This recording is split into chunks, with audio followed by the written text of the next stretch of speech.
Hope you're doing pretty well. So today we're going to be talking about a very interesting topic that I'm sure not too many of you are aware of it. But we're going to be talking about employee retention tax credits, and we have a very special guest with a lot of experience in this topic. Jeremy Haas, welcome to the show. How you doing, Thank you. Jeremy? I'm doing well. Yourself? I'm doing great, thank you. Jeremy is the VP of Business Development for Jones and Associates, and I'm gonna let him introduce himself in a minute. But for all of you that are new to the show and they are just starting to follow the Hispanic Chamber of E-commerce or of the U.S. Business Association of E-commerce, these are webinars that provide access to valuable resources and education that helps your business survive and thrive in the marketplace. Accounting, finances. We talk about cash flow management and finances on Monday, and today we're talking about tax credits. So Jeremy, the stage is all yours. For all of you that have Q&A, questions throughout the presentation, please feel free to share them on the chat, and then we will ask Jeremy at the end. So Jeremy, welcome. Perfect. Thank you, Tade. I really appreciate you having us. As Tade said, my name is Jeremy Haas. I'm with Jorns and Associates. Jorns and Associates is a firm that specializes in tax credits and incentives, and specifically right now, the employee retention tax credit. The employee retention tax credit's been out for a while, but it's kind of been a moving target, and it's now available for more and more companies to take advantage of it. And we're going to go through some of that today. Perfect. Can you go to the next one?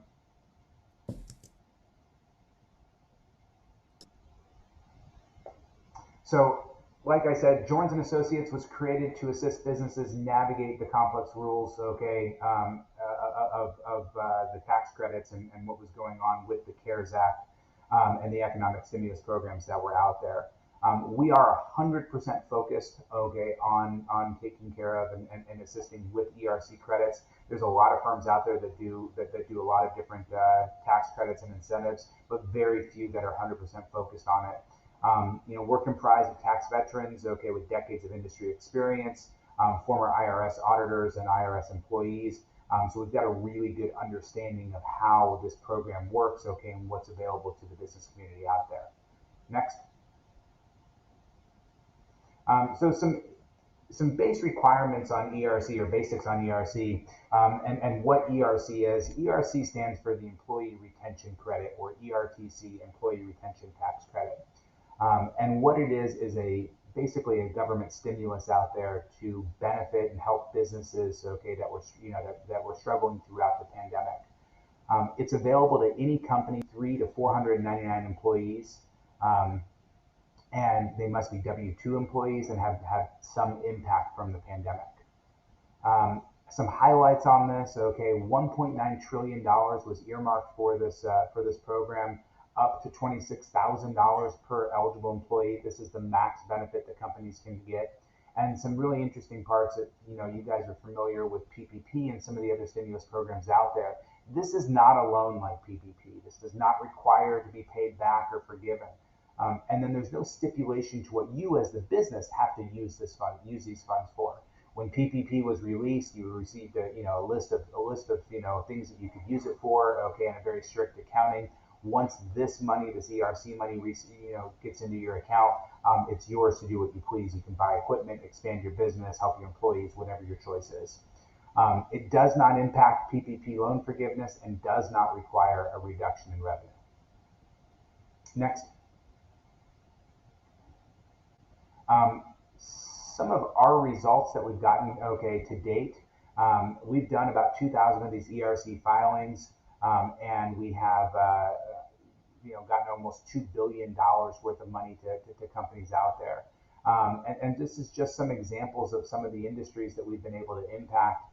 Mobile pet grooming companies, churches, construction companies, insurance agencies, pizza shops, car dealerships, just a significant amount of money to be able to impact these businesses and provide them this assistance that they need throughout these times.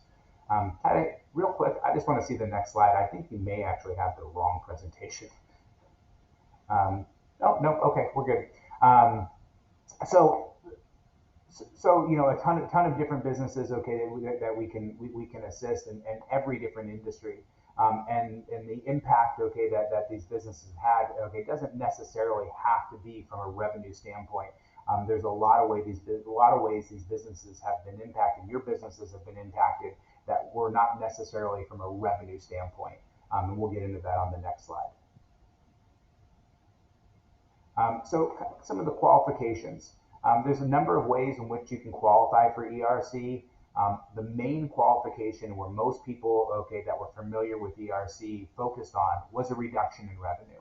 And where that is still a qualifier today, it's not necessarily a requirement. There are other areas in which your business can qualify. And I'm going to read a little excerpt here on the upper right-hand side. Full or partially suspended operation during any calendar quarter in 2020/2021. Um, and the part I want to focus on is a partial suspension of your operation. Partial suspension, according to the ERC guidance, is very broad, and so there's a lot of things that qualify under partial suspension of operation. For example, if you're a restaurant and you had to close your dining room and only do takeout dining, that is a partial suspension of your operation, and you would qualify under that section. If you're a hair salon and you went from walk-in appointments to appointment only, that would be a suspension in your operation. If you had a small lobby or a small dining room or a small facility and you had to limit the number of people that were allowed in there in order to comply with the social distance guidelines, that would be a partial suspension of your operation. And so you guys can kind of think about that as we're having this conversation on how your business may have been impacted, and how you may qualify for this. And we can have you can obviously ask any questions and we can have a more in-depth conversation from that standpoint. Other areas of qualification, if you had to go and move your employees working in a virtual environment versus working in the office, and you had increased expenses in buying computers or laptops or iPads, high-speed internet for employees, okay, to be able to get them to be able to work at home, that's a qualification. The cost and expense of PPE and additional increased sanitization measures, that's an increase, okay, in your expenses, and that would be a qualification. If you weren't able to quote your clients or meet with your clients in person and everything had to be moved virtually, those are all qualifications. So there's a lot of different ways that your business can qualify outside of the traditional you were impacted from a revenue standpoint. Next slide. This is just some examples of some results we've gotten. This is paid out directly via a check. It is not a credit as most people would think of credits. This is the first time in the IRS history that this has been paid out via a check. And these are significant. I mean, there's almost $1 million on this page. Next. This is another one that we got. This happens to be a car dealership out of Ohio that we were able to help. $740,000. That's a huge impact for a business, okay, especially as they're going through this pandemic. Next. So some frequently asked questions I get, okay, and obviously you guys probably have your own questions, but what's the processing time to know if you qualify, okay, and for how much? Our initial processing takes roughly 3 to 4 weeks from the time we receive all the documentation to the point where we're able to get back to you and tell you that what you qualify for and how much you qualify. And on that call, we'll run through what you qualify for in 2020, Q1, Q2, and Q3 of 2021, and then the justification behind that qualification. Next question: when will companies get paid their ERC money? Currently, the process is taking 20 plus weeks. I know it says 20 to 30. We're seeing 20, 25 weeks before companies are seeing their first checks. There's a lot of things pushing the IRS to really bring that processing time down, but that's what we're seeing right now. What type of documentation is required? The initial document request includes PPP loan information, your original 941 documents, payroll details, P&L statements, and then our client questionnaire. And to kind of go back in that client questionnaire will really cover and help us create a narrative on how your business was impacted and what changed from your business from 2019 to 2020, 2021. My company already took PPP money, and do they also qualify for ERC? Yes, in December 2020, the rules were amended that allow both PPP and ERC to be applied for. There is an offset, and we'll have to take a look at that PPP loan information, but you can apply for both PPP and ERC. Again, my company did not have a reduction in revenue. Can we still qualify? Yes, there's still qualifications for companies that didn't have a reduction in revenue. It's not a requirement to have that reduction in revenue anymore. Next slide. Our PPP2 loan forgiveness has not been completed. Will this affect that? No, ERC filing has no impact whatsoever on the PPP forgiveness. My CPA already looked at ERC and determined we don't qualify. This is probably the most common objection we get when we're talking with companies across the country, big and small. Unfortunately, most CPAs and accounting firms didn't stay up to date with the changes in ERC.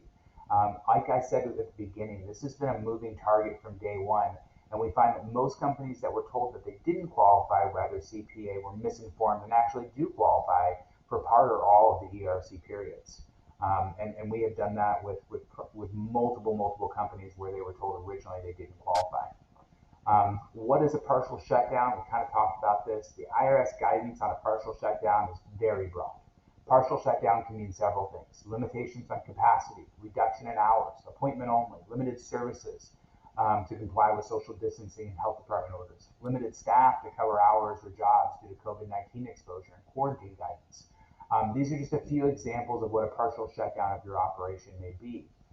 When we're talking about limited staff due to COVID-19 exposure and quarantine, almost every single county across the country has COVID-19 exposure and quarantine guidance rules. Typically, it's 14 days where you're supposed to quarantine, and that can really hurt somebody's business if they don't have the employees to take over that position and cover the hours that were being worked. Next question: my business is having a great year. We made more money in 2020, 2021 than in 2019. Can we still qualify? Answer to that is yes. There's several ways the company can qualify, even if they've made more money during the pandemic than before. There's not a strict requirement for reduction in revenue. And then the last question here: my company was essential company during the pandemic. Can I still qualify? Again, the answer is yes. There's still qualifications for companies that were deemed essential workers. Just because they were classified essential doesn't mean that they weren't impacted by the pandemic. Next slide. So what does this cost, for your company? Jorns & Associates charges a 15% contingency fee based on the money we get our clients. That 15% contingency isn't due until you physically have checks in hand from the IRS. So there's really zero financial risk for the company. We do ask for a $2,600 deposit, but it's fully refundable. So in the event we're not able to qualify your company, that $2,600 will be returned immediately back to you. Otherwise, if we do get you qualified, that deposit gets credited towards the contingency fee. And we'll know very early on, within that first 3 to 4 weeks of getting your documentation, whether you're going to qualify. And if you're not able to qualify, we'll return that to you. Our success rate to date has been very, very high. I think out of the 2,000 plus companies that we've been able to qualify and file for, I think we've returned deposits to about 7 of them. Next slide. So kind of process and timeline and how this works. We've gone through a lot of this, but for companies that are interested in moving forward, we can have a more in-depth conversation via Zoom, go through that information, and then I can send you over an engagement agreement that explains everything in black and white.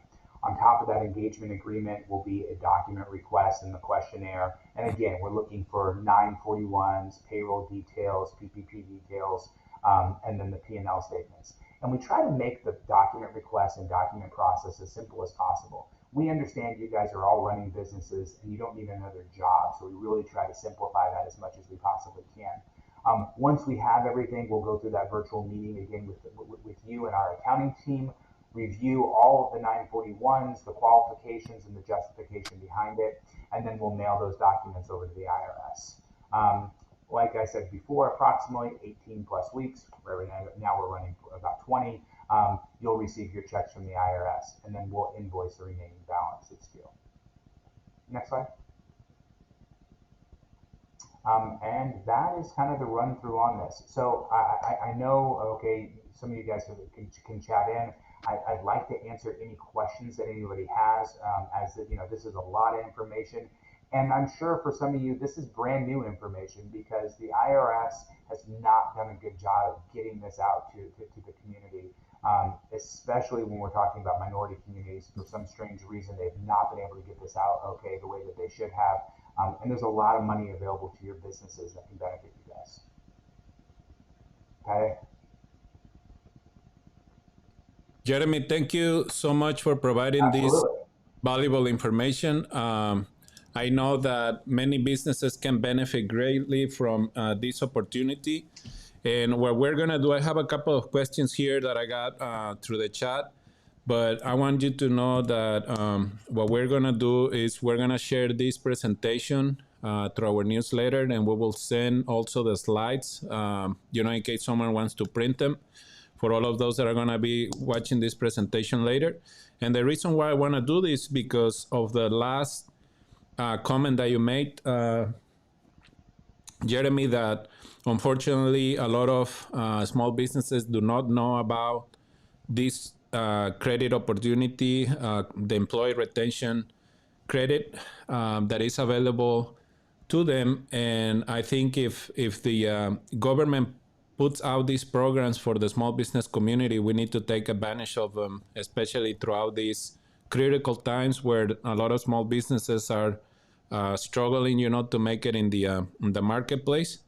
And we have to work with companies like Jones and Associates that are up to the latest information in regards to this tax credit. We have one question. You addressed some of the other questions that I got, but I still have two more questions. One is there a minimum number of employees to apply for the ERC? So typically three. Three is kind of the minimum number, okay, in which we can work with. And there's some restrictions on ownership and owners applying. So three kind of covers that. So if there's 3 employees, we shouldn't have an issue moving forward. When you talk about restrictions on ownership, can you elaborate a little more on that? So the reason why we say 3 is because when realistically it's 2, but if one of them owns the company or owns, I think, greater than 50% of the company, then they would qualify, and then we're down to 1 employee. And 1 we can't file for. So we say 3 so that we cover ourselves from that standpoint. The other question was in regards to the upfront cost to work with your agency, but as a reminder, can you tell us again, like the 15% and the 2,600 deposit? Sure. So the 15% contingency is based on the amount that we end up getting the company. And that 15% is not due until till the company physically has checks in hand. And so you guys know everything is tied to your EIN or your employee identification number. So those checks will be mailed directly to you. We don't third party in that. We don't handle any of that. We can track that from the IRS side. So when checks go out, we'll know that that's happening. And then the only thing that we ask for up front, okay, is that $2,600 deposit. And that deposit's fully refundable. So in the event we can't qualify you, that $2,600 will go right back to you. Otherwise, it's credited towards that contingency fee. So it's 15% of whatever we get you minus the $2,600 that you've already paid. From the moment that you receive all the documentation that is needed and the business owner fill out the questionnaire, how long do they have to wait to know if they qualify for the ERC? We're typically running about 3 to 4 weeks. Okay. Yeah. Obviously, the quicker we get the information from the company, the quicker we can process that. Yeah. So assuming that you already have everything, it's like 3 to 4 weeks. At the most, yes. At the most. Okay. Yeah. And then you mentioned 20 weeks average for the approval. Yeah, unfortunately, the IRS processing time is not very, very quick. They keep, and it's kind of a testament to the fact that, when we first started this, the processing time was much quicker. As more and more people have started to realize that this program is available and that they qualify for it, that processing time has really started to take more time. because the IRS is getting more and more applications for this. And the one thing that I didn't really address that I want to is, kind of the deadline on when this program ends. So the program technically ends December 31st. However, we have plenty of time to file, for these amended returns in order to claim this money. And I'm not concerned about the amount of time we have to file, but it's what the IRS may or may not do and how much money, is still available for these companies. And so those are the things that we're running into. As most people that are probably watching this were aware, when PPP came out, there was plenty of time left to file, but they ran out of money. And so that's one of the concerns that we have with this is when will that time frame be up? And I'm sure it'll be out of money prior to the actual filing deadline. Okay. So just to clarify, small businesses still have time to apply for ERCs? Still have plenty of time to file. Perfect. And well, I think those are the questions that I have, Jeremy. I have one more, and this is coming from me. Do you know, based on your experience, if any industries have a higher probability of being approved, or the industry does not matter? Industry does not matter. It's really across the board. Like I had in that slide, we've done everything from mobile pet grooming, and that's actually a company in San Diego that drives around in trucks and cuts dog hair, to manufacturers, to pizza shops, to really whatever industry's out there. Perfect. Well, I'm committing with you guys to share this information ASAP today, because I think it's important for the small business community to be aware of the ERC. Good thing is that we're still on time to apply. And if they learn one thing from the PPP experiences, I'm assuming that most of the companies that qualify for ERC already have their documents in order. At least that's what I want to assume. So if it's just a matter of putting, a new deck together for you guys, hopefully they can do it next week, and they can start working with you. Is there anything else that you would like to add, Jeremy? No, not really. Okay, you've got my contact information. If you're going to send it out, I'll also, my email address is on there, my phone number's on there. So I'd be happy to set up individual calls with anybody that's interested or anybody that has any specific questions, and we can start the process and claim this money for them, because it's there, and if you guys don't take it, somebody else will. For sure. Thank you so much, Jeremy. I appreciate your time and the valuable information that you provide to us. I'm glad that we were able to make this happen last minute. Thank you again for taking the time to join us today, and we'll stay in touch. Sounds good. Thank you very much. I appreciate it. Take care. Have a nice weekend. You too. Bye-bye. Bye.